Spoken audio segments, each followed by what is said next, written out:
जब किसी इंसान की हड्डी टूटती है ना, तो एक्सरे की तस्वीर में वो दरार बहुत साफ दिखाई देती है।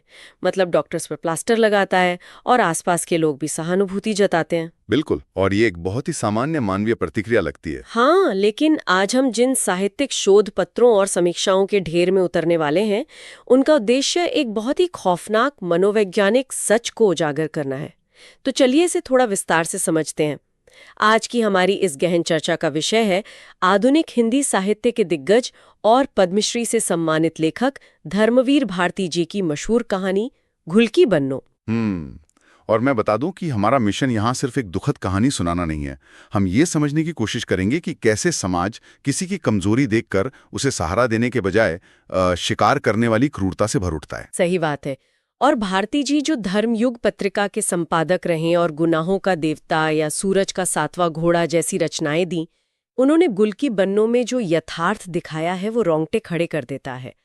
ये उनके कहानी संग्रह बंद गली का आखिरी मकान की पहली कहानी है ना। जी बिल्कुल। और देखिए, ये कहानी सिर्फ एक विकलांग और परित्यक्ता स्त्री का दुख नहीं है, बल्कि उस समाज का दस्तावेज है जो कमजोर लोगों को और भी ज्यादा कुचलता है। हम्म मुझे लगता है कहानी की गहराई में जाने से पहले हमें उस मुख्य पात्र को समझना चाहिए जिसके नाम पर यह कहानी है, मतलब गुल की। आखिर वो इस दयनीय स्थिति में पहुंची कैसे? ये बहुत मार्मिक हिस्सा है। गुल की कोई बुजुर्ग महिला नहीं है। वो मुश्किल से 25-26 साल की एक युवा स्त्री है, लेकिन उसका शरीर ऐसा हो चुका है जैसे वो 80 साल की बुढ़िया हो। हाय बाप रे, मतलब वो कुबड़ी हो चुकी है पूरी तरह से। हाँ, और ये कोई जन्मजात बीमारी नहीं थी। शादी के 5 साल बाद उसने एक मरे हुए बच्चे को जन्म दिया, और इसके दंड स्वरूप उसके कसाई पति ने उसे सीढ़ियों से नीचे धक्का दे दिया। उफ, कितनी भयंकर क्रूरता है। मतलब एक माँ जिसने अभी अपना बच्चा खोया है, उसे सांत्वना देने के बजाय इतना बड़ा शारीरिक दंड। बिल्कुल। और इससे उसकी हड्डी हमेशा के लिए टूट गई। पति ने घर में एक रखेल रख ली और अपाहिज गुलकी को घर से बाहर निकाल फेंका। मैं यही सोच रही थी कि ये तो बिल्कुल ऐसा है जैसे किसी घायल पक्षी को सुरक्षित घोंसला देने के बजाय उसे भूखे भेड़ियों के झुंड के बीच फेंक दिया गया हो। एकदम सही उपमा दिया आपने। तो बेसहारा गुल की अपने मायके लौट आती है, जहां उसके पिता की पहले ही मृत्यु हो चुकी है, और अब वो सड़क पर तरकारी या कहीं सब्जी बेचने को मजबूर है। लेकिन मेरा एक सवाल है यहाँ, क्या समाज में विकलांगता और बेसहारा होना लोगों की सहानुभूति जगाने के बजाय उनकी शोषक प्रवृत्ति को जगा देता है? देखिए, यहाँ जो बात सबसे दिलचस्प है और जो शोध पत्रों में भी उभर कर आती है, वो ये है कि गुलकी की शारीरिक विकृति, मतलब उसका कुबड़, वास्तव में समाज की मानसिक विकृति को उजागर करने का एक टूल बन जाता है। मतलब लोग उसकी मजबूरी का फायदा उठाते हैं। बिल्कुल। जब समाज देखता है कि किसी की उपयोगिता खत्म हो गई है, तो इंसानियत का नकाब उतरने लगता है। हाँ, और ये नकाब सबसे पहले घेगा बुआ के चरित्र में उतरता है। मतलब इस महिला ने किराए के लालच में गुलकी को अपने चबूतरे पर दुकान लगाने दी जी। लेकिन जब 5 महीने तक किराया नहीं मिलता तो वो इंसानियत भूल जाती है। अरे, वो दृश्य तो बहुत ही अमानवीय था। घेगा बुआ गालियां देती है और बारिश के मौसम में जानबूझकर अपने तिछत्ते की नाली का गंदा पानी सीधे गुलकी की दुकान पर बहा देती है। और उसकी सारी सब्जियां बर्बाद हो जाती हैं। एक बेसहारा औरत की आजीविका को इस तरह खत्म कर देना बहुत बड़ी क्रूरता है। और सिर्फ घेगा बुआ ही नहीं, वो जो ड्राइवर बाबू और निर्मल की माँ है, वो भी तो कम नहीं है। हाँ, वो तो गुलकी के पिता के पुराने दोस्त थे, लेकिन अब उनका एकमात्र लक्ष्य गुलकी का बचा हुआ मकान हड़पना है। गिद्धों की तरह इंतजार कर रहे हैं वो। ये सब सुनकर मैं अचंभित हूँ, लेकिन यहाँ बात और भी ज्यादा रोचक और डरावनी हो जाती है जब हम बच्चों का बर्ताव देखते हैं। मतलब बच्चे तो मासूमियत का प्रतीक होते हैं ना। आमतौर पे हम यही मानते हैं। तो फिर मिरवा, मटकी, मुन्ना, मेवा और निर्मल जैसे मासूम बच्चे इतने हिंसक कैसे हो गए? वे गुलकी को कुबड़ी कुबड़ी कहकर चिढ़ाते हैं, उसकी पीठ पर धूल फेंकते हैं। हाँ, और एक दृश्य में तो वो मटकी को इतना जोर से लात मारते हैं कि उसके होठ और भौं से खून बहने लगता है। बिल्कुल। तो मेरा सवाल यह है कि क्या वे बच्चे बड़ों का ही अनुसरण कर रहे हैं? उनमें ये क्रूरता कहाँ से आई? देखिए, मनोवैज्ञानिक दृष्टिकोण से बच्चे समाज का आईना होते हैं। जब निर्मल की माँ और घेगा बुआ जैसे बड़े लोग संवेदनहीन होते हैं, तो मुन्ना, मेवा और निर्मल जैसे बच्चे भी वही सीखते हैं। उनके पास शुरुआत में कोई नैतिक छलनी नहीं होती। वो बड़ों क्रूरता का ही एक छोटा संस्करण बन जाते हैं। बिल्कुल। और इसी बीच एक और घटना होती है जो गरीबी के नग्न यथार्थ को दिखाती है। मटकी भूख से तड़पकर गुलकी की दुकान से 10 पैसे का फूट चुरा लेती है। हाँ, वो फल चुराने वाला हिस्सा। और गुलकी जो खुद सताई हुई है वो मटकी को पीटती है, मतलब वो अपना गुस्सा उस बच्ची पे निकालती है। इसे मनोविज्ञान में विस्थापित क्रोध कहते हैं।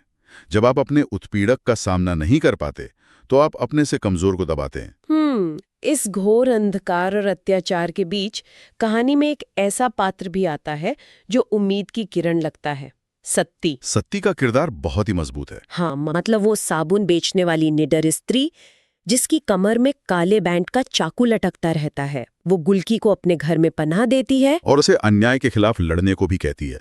सत्ती पारंपरिक व्यवस्था को चुनौती देने वाली एक स्वतंत्र सोच का प्रतीक है। मुझे लगा था कि शायद अब गुलकी सत्याचार के खिलाफ खड़ी होगी, लेकिन फिर कहानी के अंत में गुलकी का कसाई पति वापस आ जाता है। और वो इसलिए नहीं आता कि उसे अपनी गलती का एहसास है। बिल्कुल नहीं, वो तो इसलिए आता है ताकि गुलकी उसकी नई रखेल के बच्चे को खिलाए, घर का झाड़ू पोछा करे, ऊपर से धमकी भी देता है कि एक बार कुबड़ निकला, अगली बार पराण निकलेगा। यहाँ समाज का असली चेहरा फिर सामने आता है। समाज के ठेकेदार उस अत्याचारी पति का ही समर्थन करते हैं। और सती इस पर गुलकी को उकसाती है कि वो उस कसाई के मुंह पर जूता मारे, लेकिन जो होता है वो बहुत ही गहरी उलझन और निराशा पैदा करता है। जी, गुलकी को वो फैसला बहुतों को चौंका देता है। मतलब गुलकी सती को दरकिनार कर देती है और अपने उसी क्रूर पति के पैरों में गिरकर फपक कर रोने लगती है। वो कहती है, खोट तो हम ही में है, पति से हमने अपराध किया तो भगवान ने बच्चा छीन लिया। ये डायलॉग बहुत छुपने वाला है। तो मैं आपसे पूछना चाहती हूँ कि इस सब का मतलब क्या है? जब सत्ती जैसी मजबूत भाल गुलकी के पास मौजूद थी, तो उसने वापस उस नर्क में जाना क्यों चुना? क्या ये सिर्फ आर्थिक मजबूरी थी या कुछ और? अगर हम इसे व्यापक संदर्भ में देखें तो गुलकी का चरित्र भारतीय समाज की उस गहरी पारंपरिक और पितृसत्तात्मक कंडीशनिंग का प्रतीक है, जहां स्त्री का पति के बिना कोई स्वतंत्र अस्तित्व नहीं माना जाता। मतलब उसने बचपन से यही सीखा है। बिल्कुल। वो सिर्फ शारीरिक रूप से ही नहीं बल्कि मानसिक रूप से भी विकलांग हो चुकी है। वो अपने उत्पीड़न को ही अपना भाग्य मान लेती है। उसे लगता है कि वो पिंजरे के बाहर जिंदा ही नहीं रह सकती। तो एक तरह से वो आजाद होना ही नहीं चाहती, क्योंकि उसे गुलामी की आदत पड़ गई है। सही कहा।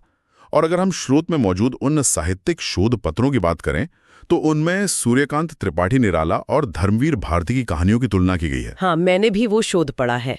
उसमें पारिवारिक मूल्यों के विघटन का बहुत बारीकी से जिक्र है। जी, भारती जी ने बड़ी बारीकी से उकेरा है कि यहाँ पति पत्नी का रिश्ता प्रेम या विश्वास पर नहीं बल्कि क्रूरता, उपयोगिता और शोषण पर टिका है।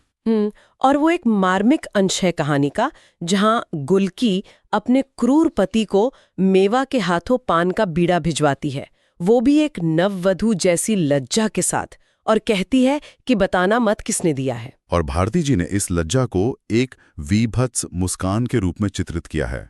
वीभत्स मुस्कान मतलब ये अपने आप में कितना खौफनाक है। जो शरीर और मन इतना कुचला गया हो, वो अपनी ही गुलामी का ऐसे जश्न मना रहा है। यही तो वो मानसिक बुनावट है जहां उत्पीड़क ने पूरी तरह से आत्मा पर कब्जा कर लिया है। लेकिन एक सवाल उठता है कि क्या भारती जी गुलकी को इतना कमजोर और लाचार दिखाकर पाठकों को निराश करना चाहते थे? मतलब वो कहानी का सुखद अंत भी तो कर सकते थे ना? देखिए, साहित्य का उद्देश्य हमेशा समाज को झूठी सांत्वना देना नहीं होता।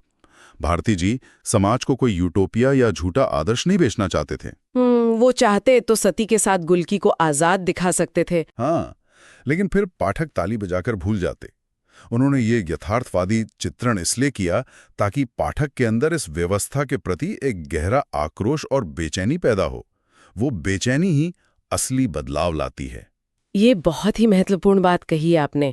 और श्रोताओं, ये चर्चा हमें सिर्फ ज्ञान नहीं देती बल्कि इसे वास्तविक जीवन से जोड़ने का काम करती है, क्योंकि ये कहानी सिर्फ साहित्य के पन्नों तक सीमित नहीं है। बिल्कुल, आज भी हमारे आसपास ऐसी कई गुलकी मौजूद हैं। हाँ, जो किसी न किसी रूप में मानसिक या शारीरिक दुर्व्यवहार को अपना भाग्य मानकर जी रही हैं।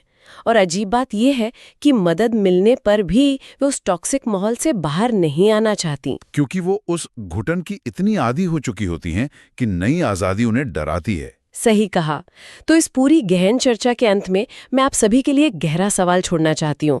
जरा सोचिए, सत्ती की पूरी मदद और सुरक्षा के बावजूद गुल्की ने गुलामी और शोषण को ही क्यों चुना?